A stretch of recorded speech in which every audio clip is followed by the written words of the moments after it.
Hey, I just really want to thank this opportunity just to say thanks to all the people involved and that Mason City Web TV 1 for doing this. And I understand there's a lot more to come and filming this opportunity to say, because we're limited. You know, really what we're talking about here is a group of citizens that really care, and that group is enormous, has grown, and it's just hard, you know. The other side has the council members, the staff, all the people, the lawyers, the North Iowa Corridor, the Chamber of Commerce, and Robin Anderson. I mean, look what we have, what we're working with, and we're working hard. I'd like to talk about this part of it right now that's coming up June 2nd, Thursday morning, June 2nd, a special private meeting held at the Park Inn Hotel. You know, for them to bring this process back, Prestige Foods LLC, Robin Anderson and her Chamber of Commerce executive board and board of directors it just has a bad taste to it. That's kind of how we got off on the wrong foot here. They cut the citizens out and they're doing it again, the people of Mason City. And let me just name, I've jogged some stuff down here because I want to be accurate, but I want to name some names. The members of that executive board and the chamber board are Steve Noto, the Park Inn, it's so special interest. Dave Bergen, Smithfield Foods, Dr. Steve Schultz at Nyack, Robert Clucky, First Citizens, Dave Mayberry from the Globe Gazette. You know, him and Schultz have been here less than what? A year, and here they are, messing with 166 years, 170 years of Mason City. Kirk Paulson, NSB Bank, Northwood State Bank. I just want to say these guys have never been elected to anything to my knowledge. You know, this is a legislative process, and they've taken it upon themselves, Robin Anderson has, and it's just totally self-serving.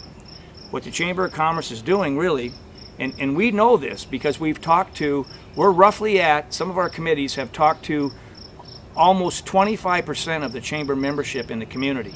Now, that might not sound a lot when you have 600 and plus memberships, but we've talked to that many, and they say that the Chamber of Commerce is alienating and dividing the community even more. And I don't think it's good.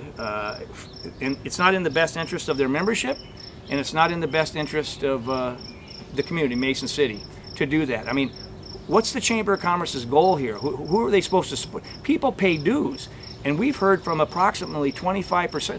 What would that be? A couple hundred memberships. And we're not promoting anybody to boycott stuff. We're not shooting that hard. It's a concept that's out there, most certainly. But people are frustrated. And but their job is commerce. And this is so political. This is a legislative process that they've butt into. I would say that they need to drop this meeting on June 2nd. Drop it. If anybody was going to boycott it, I would hope it's the boards and commissions and the people that have been cloned as special interest should not show up. I wouldn't show up to this meeting. It speaks volumes. And of course, we'll have people there too.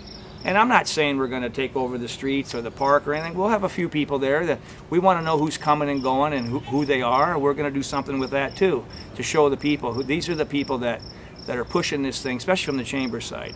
I mean, it's just wrong. So I implore them to stop this meeting, to not have this meeting on Thursday morning. I just think it's in poor taste.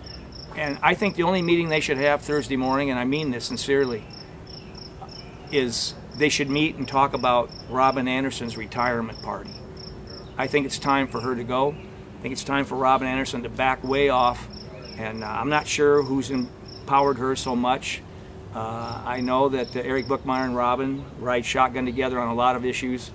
Eric's first phone call in the morning is to Robin, I think, to get direction. And Chad Schreck, you know, all I've ever heard about Chad Schreck is he's a real nice guy. He's a good guy, he's a nice guy. But where is Chad Schreck? He had the last word. He said, we need to identify who this community is, what Mason City is, who we are, what we want to be, what type of businesses do we want. He had the final word in the Globe Gazette, as far as I'm concerned, after the 3-3 vote. Well, why doesn't he bring that forward and have a community discussion? We have venues, Nyack, we have other venues big enough to hold the people. to embrace and to have that discussion. I think this alienation and dividing of the community by the Chamber of Commerce and its directorship and executive directors and board of directors is wrong. So, thank you. Okay.